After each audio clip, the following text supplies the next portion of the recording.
તો ગુજરાત નજીકના hill station mount આબુમાં સતત બીજા દિવસે -3 ડિગ્રી તાપમાન નોંધાતા ચારેય તરફ બરફની ચાદર છવાઈ છે।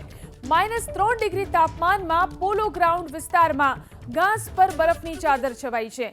એટલું જ નહીં, ગાર્ડનમાં મૂકેલા ફૂલોના કુંડા પણ બરફમાં જામી ગયા છે। પ્રવાસીઓ પણ કડકડતી ઠંડીમાં ઠૂંઠવાવા લાગ્યા। પ્રવાસીઓના વાહનો ઉપર પણ બરફની ચાદર જામી ગઈ।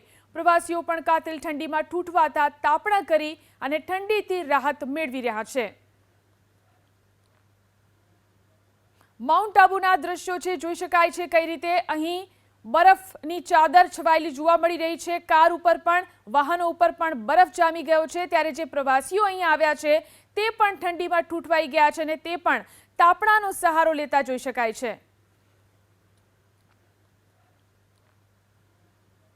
માઉન્ટ આબુના દ્રશ્યો છે, જોઈ શકાય છે કઈ રીતે અહીં બરફની ચાદર છવાયેલી જોવા મળી રહી છે। કાર ઉપર પણ, વાહનો ઉપર પણ બરફ જામી ગયો છે, ત્યારે જે પ્રવાસીઓ અહીં આવ્યા છે તે પણ ઠંડીમાં ઠૂંઠવાઈ ગયા છે અને તે પણ તાપણાનો સહારો લેતા જોઈ શકાય છે।